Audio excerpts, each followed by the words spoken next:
మన కర్ర వెంకటయ్య గారు ప్రెస్ మీట్ ఇచ్చుకుంటూ కాంగ్రెస్ నాయకులు నాయన్ బ్రహ్మన్ దగ్గర డబ్బులు తీసుకొని ఎక్కించిరన్నాడు.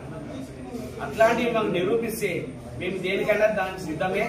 కర్ర వెంకటయ్య మీరు ఓ దొంగ బుద్ధి. మీ గతంలో కూడా మోటార్ల దొంగతనం చేసిరు, గతంలో పుస్తలు అమ్ముకురు, గంధం చెక్కల దొంగ, అట్లాంటి 34 కేసులు నీదై పోలీస్ స్టేషన్లు ఉన్నాయి. మాయి చూపించు. మేము నిజాయితీగా నాయ బ్రాహ్మణులు స్థానికంగా వాళ్ళు గత 50 సంవత్సరాల నుండి ఉన్నారు.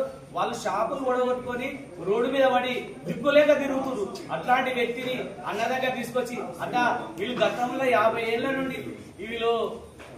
నుండి గుట్టపైకి ఎక్కలేరు, ఎక్కడో ఉన్న యాదగిరి పిల్లలు వాళ్ళు హైదరాబాద్ వాళ్ళ రిలేషన్ నుండి తీసుకొచ్చి ఎక్కిస్తున్నారు. ఇక్కడ స్థానికంగా ఉన్నారు, వాళ్ళని ఎక్కియాలన్నా అని మేము చెప్పినాం.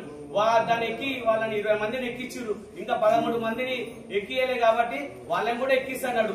అవి పెట్టుకొని మంచి పనులు ఎమ్మెల్యే గారు చేస్తున్నారని చూసి ఓర్వలేక ఈ కర్ర వెంకటయ్య ఏమన్నాడంటే వీళ్ళ దగ్గర డబ్బులు తీసుకొని ఎక్కించారు. అట్లాంటి బతుకు మాది కాదు కర్ర వెంకటయ్య గారు, ఆ బతుకు దొంగ బతుకు మీది.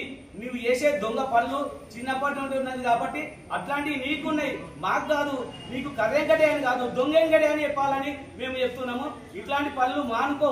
వాళ్ళు కాంగ్రెస్ కార్యకర్తలు ఎవరైనా నాయకులైనా తీసుకునే మాకు ఆ పని రాదు, మేము చేయలేము అట్లాంటి పనులు. మేము ఎవరికైనా వారికి ఎక్కాలన్న ఉద్దేశంతో మేము ఈ రోజు నాయ బ్రాహ్మణులను మా స్థానికంగా గున్నపల్లి తరఫున వాళ్ళని ఎక్కించినాం. ఇట్లాంటి మాటలు డబ్బులు తీసుకురని మళ్ళీ మాట్లాడితే మాత్రం హెచ్చరిస్తున్నాము. ఇదే మా హెచ్చరిక.